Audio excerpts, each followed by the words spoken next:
Dear masters, కర్మచక్రము part 3. New spiritual master Bheemaneni Vamshikiran గారు మన జీవితంలో జరిగే ప్రతి కార్యం వెనుక ఒక కారణం ఉంటుంది అన్న అద్భుతమైన ప్రకృతి నియమం యొక్క పనితీరుపై అనేక పరిశోధనలు చేసి కర్మ అంటే ఏమిటి, కర్మఫలాలు ఎలా ఉంటాయి, అసలు కర్మ శిక్షణ కర్మచక్రాన్ని నడిపించే ముఖ్య సూత్రాలు ఏవి, కర్మశూన్యత ఎలా చేసుకోవాలి, కర్మధ్యానం అంటే ఏంటి, ఎలా చేయాలి, తద్వారా మన జీవితంలో మనం అనుభవించే అనేక రకాల దుఃఖాల నుండి ఏ విధంగా బయటపడవచ్చు మొదలైన అంశాలపై సామాన్యులకు సైతం అర్థమయ్యే రీతిలో అత్యంత సులభంగా స్పష్టంగా తెలియచేసిన అద్భుతమైన గ్రంథరాజం కర్మచక్రం. సద్గురు స్పిరిచువల్ ఫౌండేషన్ ద్వారా ఆ పుస్తకంలోని కర్మలు ఏ విధంగా విభజించబడతాయి అన్న అంశాన్ని ఈరోజు తెలుసుకుందాం. కర్మలు ఏ విధంగా విభజించబడతాయి? కర్మలు 3 రకాలుగా విభజించబడతాయి. అవి 1 సంచిత కర్మలు, 2 ప్రారబ్ధ కర్మలు, 3 ఆగామి కర్మలు. సంచిత కర్మలు మనం గతంలో లేదా గత జన్మలలో చేసిన పాప పుణ్య కర్మల చిట్టా మొత్తం ఒకచోట నమోదు చేయబడి ఉంటాయి. వీటినే సంచిత కర్మలు అంటారు. ఎవరి రికార్డు వారికి ఉంటుంది. వీటినే ఆకాశిక్ రికార్డ్స్ అని కూడా అంటారు, అథవా గుప్త చిత్రాలు.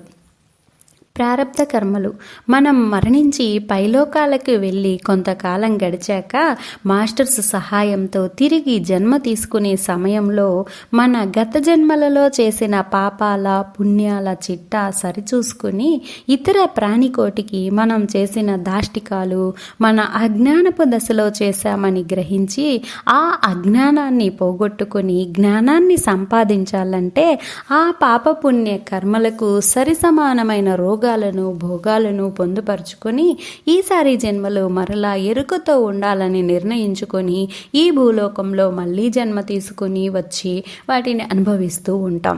అవే ప్రారబ్ధ కర్మలు. అందుకేనేమో మన పెద్దవాళ్ళు ఏదైనా ఇబ్బంది వచ్చినప్పుడు అంతా నా ప్రారబ్ధం అని వాపోతూ ఉంటారు. ఆగామి కర్మలు జీవాత్మగా ప్రారబ్ధ కర్మలు తీసుకుని శిశువుగా జన్మించిన తరువాత అంతా మర్చిపోతాము. మరలా హింసా మార్గంలో పయనిస్తూ ఉంటాము. మాయలో పడి హింసా ప్రవృత్తిలో ఉంటాము. మళ్ళీ కొత్త చిట్టా తయారు చేసుకుంటాం. వాటిని ఆగామి కర్మలు అంటారు, అథవా వర్తమాన కర్మలు అని కూడా పేరు. కనుక సంచిత కర్మలు అంటే మన పాప పుణ్యాల చిట్టా. ప్రారబ్ధ కర్మలు అంటే ఇప్పుడు మనం అనుభవిస్తున్న భోగాలు. ఆగామి కర్మలు అంటే పుట్టిన దగ్గర నుండి మరణించే వరకు గతాన్ని మరచి అజ్ఞానంతో చేసుకుంటున్న పాప పుణ్యాలు రాబోయే రోజులలో తిరిగి అనుభవించవలసిన చిట్టా అన్నమాట. వేణు మాస్టర్, మన కర్మలను ఎవరు రికార్డ్ చేస్తారు? వాటికి ఎవరు సాక్ష్యం ఇస్తారు? వంశీ మాస్టర్, నీ మనస్సే వాటికి సాక్ష్యం. ఎందుకంటే మీరు ఎవరినైనా మాయ చేయగలరు, కానీ మీ మనస్సుకి తెలియకుండా మీరు ఏ పని చెయ్యలేరు కదా. కనుక భూలోకంలో మీరు చేసిన ప్రతి పని మీ పర్సనల్ ఖాతాలో మీ మనస్సు అన్న కెమెరా ద్వారా పైనున్న ఏంజల్స్ రికార్డ్స్ చేస్తారు. ఇదంతా పక్కాగా జరుగుతుంది. ఈ కర్మచక్రం చాలా ఖచ్చితంగా ఉంటుంది. ఎవరు పాపాత్ములు, ఎవరు పుణ్యాత్ములు? వాసు సార్, వ్యాధులు అంగవైకల్యాలు అనుభవించే వారంతా పాపాత్ములా? వంశీ మాస్టర్, వాసు, నీవు ముందుగా గుర్తుంచుకోవాల్సింది ఏమిటంటే ఏ ఆత్మ కూడా పాపాత్మ కాదు. అన్నీ కూడా పుణ్య ఆత్మలే, దివ్య ఆత్మలే.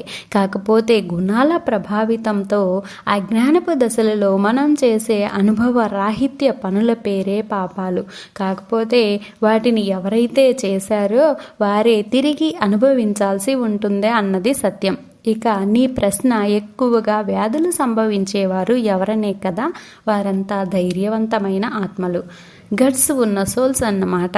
కొంతమంది పెరిగిపోయిన పాపాలను కొంచెం తీసుకొని భూలోకంలో వ్యాధుల రూపంలో అనుభవిస్తూ సంచిత కర్మలను ఎన్నో జన్మలకు శూన్యం చేసుకుని జనన మరణ చక్రం నుండి విముక్తులు అవుతారు. కొంతమంది అనేక జన్మలు తీసుకోవడం ఎందుకని సంతోషంగా అన్నింటినీ ఒకేసారి మోసుకొని కిందకు వస్తారు. వారు హోంవర్క్ ఎక్కువ తీసుకున్న విద్యార్థులు అన్నమాట.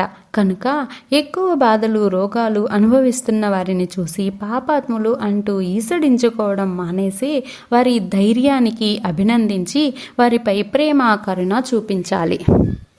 నిర్మల: మాస్టర్, తల్లిదండ్రులు చేసిన పాపాలు పిల్లలకి వస్తాయి అంటారు, నిజమేనా? వంశీ మాస్టర్: ఖచ్చితంగా కాదు. ఎవరి కర్మలు వారే అనుభవించవలసి ఉంటుంది. ఆ పాపాలలో వారి పిల్లలు గత జన్మలో భాగస్వాములైతే వారు కూడా ఇప్పుడు ఆ కర్మలను అనుభవించాల్సి ఉంటుంది. హిరణ్యకశ్యపుడు చేసిన దుష్కర్మలు ప్రహ్లాదుడు అనుభవించలేదు కదా. ఈ వారసత్వ సంప్రదాయాలన్నీ భూలోకంలో మనం పెట్టుకున్నవే, ప్రకృతి నియమాల్లో లేనే లేదు. అందుకే సేత్ మహాశయుడు అంటారు, ఎవరి వాస్తవానికి వారే సృష్టికర్తలు. జానకి: పుణ్యకర్మలు చేస్తే భోగంతో తిరిగి పుట్టవలసి ఉంటుంది అన్నారు, మంచిదే కదా మాస్టర్? వంశీ మాస్టర్: మంచిదే, కానీ ఆ భోగపు జన్మ మాయలో పడి మళ్ళీ పాపపు కర్మలు చెయ్యడానికి అవకాశం ఉంటుంది. కనుక పుణ్యకర్మలు చేసేటప్పుడు నేను చెయ్యడం లేదు అన్న భావనతో నిష్కామంగా చెయ్యండి. అప్పుడు అది సత్యకర్మ అవుతుంది. తద్వారా సత్యలోకవాసులం అవుతాము.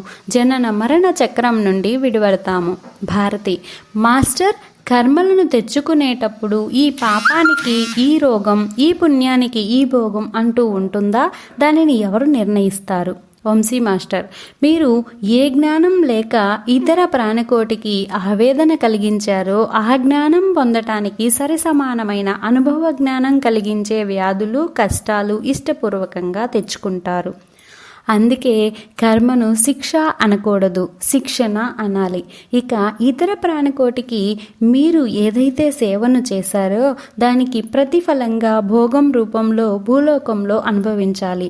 రోగమా లేక భోగమా అనేది ఎంత స్థాయిలో అనేది పూర్తిగా ఎంచుకునే స్వేచ్ఛ మనకు ఇవ్వబడుతుంది. కాకపోతే దానికి ఎన్ని జన్మలు పట్టినా సంచిత కర్మలను ఎవరికి వారే పరిశూన్యం చేసుకోవాల్సిందే. అందుకనే మనం దేహం కాదు ఆత్మలం అన్న విషయం సదా గుర్తుంచుకోవాలి. ఆత్మ పైలోకాల నుండి కిందకు వచ్చినప్పుడు సంతోషంగా రోగాన్ని, భోగాన్ని తీసుకొని వస్తుంది.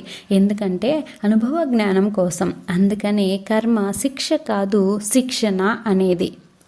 రేపటి భాగంలో కర్మ శిక్ష కాదు, శిక్షణ అన్న అంశాన్ని తెలుసుకుందాం. ఇంతటి అద్భుతమైన ఆత్మజ్ఞానాన్ని అందించిన వంశీ గారికి శతకోటి కృతజ్ఞతాభివందనాలు. Thank you.